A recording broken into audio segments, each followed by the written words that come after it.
Hey guys, I've been watching a company called GoRuck for a little over a year now, and I've been really interested in trying to get my hands on some of the products that they offer. Today, we're going to go over the GR0 and the GR1, which I've been running for the last 3 weeks, and I'm pretty impressed. So this is my review on the GoRuck packs. We're going to go over the exterior of the pack first. Right off the front, you can see the 3 rows of PALS webbing at the bottom. You do have a single piece of hook and loop on the top. I've just decided to put an IR flag, and then you've got this main pouch in the front, which actually runs almost to the bottom of the pack, which is a pretty substantial amount of room. Now the materials on this pack, you're looking at 1,000 denier cordura. Being the GR1 actually can hold a 17-inch laptop. And there's probably, my guess, roughly about 1/4 to 1/2 inch of substantial padding right here in the back. Overall, the quality and the stitching, everywhere that I've found on this pack is either double stitched or back stitched, box stitched. I mean, it's really, even the PALS webbing on the actual shoulder strap, these are all back stitched. So you're not going to have an issue with any kind of stitching.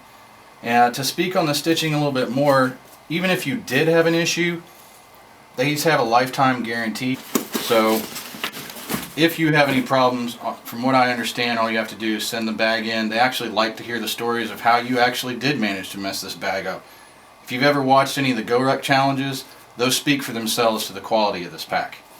Some of the other features that I really like are the heat shrinked pulls on the zippers. I like the choice of the size of the zipper for the main opening. It makes it, when you first get it, it's really stiff, I will say that. But after about a week roughly, they loosened up to the point where they're not overly loose to where you feel like you can just yank the bag in the whole top, because I've had that in several packs. No, these hold really nicely. They did a nice choice on the size of the zipper on these bags where it provides that solid closure, and yet it's still pretty easily accessible with one hand. And the heat shrinked zipper pulls make that pretty easy. If we go into the bag, they do have another set of PALS webbing here on the back. As you can see, I've actually attached another organizer pouch here. You can do countless things. I'm not going to go over the PALS or the MOLLE webbing. You guys know exactly what you can use that for. You have a hydration bladder and or book and or brick pack holder here on the inside. There is some elastic that gives this some elasticity to hold what you have in there pretty firm, and this pouch actually does run down to the full length of the base of the pack. So, and it's actually gusseted on either side, which is a nice feature as well. Moving on to what I would like to call the front lid of the pack, you'll notice you have 2 organizational pouches. The top one here doesn't really look like that big of a pouch, but as you'll see later when I show you the GR0 that I have loaded out for how I carry at EDC, you can actually fit quite a bit of material and items in this top pouch.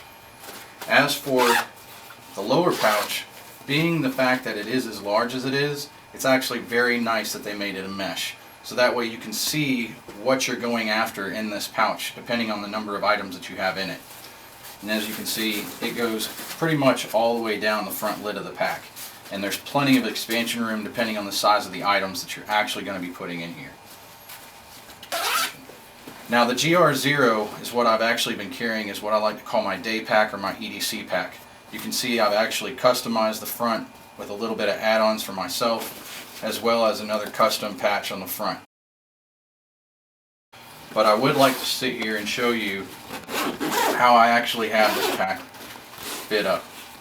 So on the inside, what I've actually done is GoRuck has also what they call the side pocket pouches. You actually have the webbing that you intertwine into the PALS webbing for secure. They're not loose, they don't flop around. I need to get to it. With that being said, even though these are side pouches, I kind of like the fact that I mounted them on the inside, because what it allows me to do is be able to keep my pen exactly where I have my pen, clipped right here to the top. I will say at first I was a little worried maybe that this would fall out, get moved, you know, while I was doing what I'm doing on a daily basis. It doesn't. It stays right exactly where it is. I also have a notepad, and then I also keep, you know, some small personal items. I don't like to sit on my wallet all day long. So that pouch really is very convenient right here. To show the size of the pouch, I actually, in this pouch, I have another knife that I carry, and then I also have a portable battery charger for my laptop, iPad, and iPhone, which these fit very nicely. It's all nice, secure. They're easy to get to. I don't have to unzip the whole entire clamshell to get to these. I can just pull the top open and get to them from the top, which is nice. GoRuck has also given you a little hook and loop real estate, so you can actually interchange these patches as you will, or if you choose to put these on the side of the packs, which both packs actually have the PALS webbing on the side, so that you can do that as well. Now, the cool thing about these pouches, if you do mount them on the inside, is you don't block this pouch here. So you still have access to this pouch. Again, it's gusseted, it has elastic. It's going to hold some items securely against the back of the pack. The inside top compartment of the bag. Now what I've decided to do is I want my first aid items as quickly as I can get to them. So I've chose this top pocket right here. I carry a tourniquet. I have one on me all the time. And then I've also got a small little boo-boo pack, you know, for the scrapes, cuts, and small things. I do have some other first aid issues where I like to keep certain items on me all the time. But I like the fact that they're in this top pouch. As I mentioned earlier, this pouch up here carries quite a good bit more. I mean, you can see that this little organization pouch is pretty stuffed, and a tourniquet itself isn't, you know, the smallest or thinnest thing in the world. With that being said, once you get them in there, it's not a fight to get the items in there, and it's not a fight to secure the items in there, and they don't really bulk up either. So I really like that. This bottom pouch, like I said, I like the fact that you have the mesh. If I wanted to reach in here and get my bandana, I can see it and pull it out. If I wanted to reach in here and I wanted my gloves, I can just reach in here and get them out. And I can actually organize things a little bit better in this pouch by being able to see exactly where I put them. A couple of things that I missed initially, what I would like to go over. You can also stick your hydration bladder in this pocket here. Now your hose is actually going to pipe through on top. And what they've actually done is use a hook and loop closure. So not only once your hydration tube is in there, you can secure around it so that debris and other material doesn't get in there. If you're not utilizing the hydration tubing through this port, it is completely secured with the hook and loop. So you don't have to worry. It's not just like a flap or an open hole. So you don't have to worry about anything getting in that area, which is another thing that I really like. Also, since we're right here, I do want to point out the excessive amount of quality stitching across the top of the strap. The pull grab handle actually has its own padding as well, which feels great. It's hard to actually show this in the video or describe it, but once you actually are able to put your hand on one of these, it's pretty substantial. And once this pack is loaded down, you know, I would feel very confident in being able to really almost drag this pack attached to somebody as a drag handle. And with all the box stitching, back stitching that you have here, you're not going to have any issues.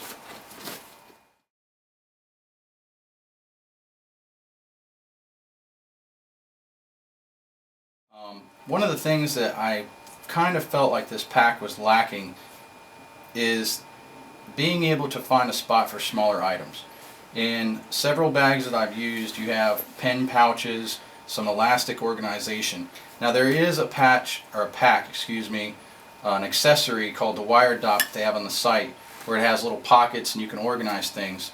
But one of the things I think would actually be kind of cool is if there were an area here, maybe for a couple pens, some permanent markers, possibly a little something right there. I think that that actually would be a nice addition to this pack.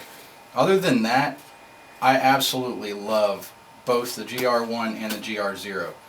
The GR1, if your loadout is big enough, if you have the 17-inch laptop versus the 15-inch laptop for the GR0, the GR1 is they're both excellent bags, and they're going to hold up and they're going to stand up to whatever you can really throw at them. Alright, just a few last things to point on, guys. The thing I like most about these packs, the packs that I've used in the past, some more tactical, to borrow that phrase, and some less tactical. To me, I think these packs, the GR0 and the GR1, are a perfect blend with the features that I like from a tactical pack without being too tactical.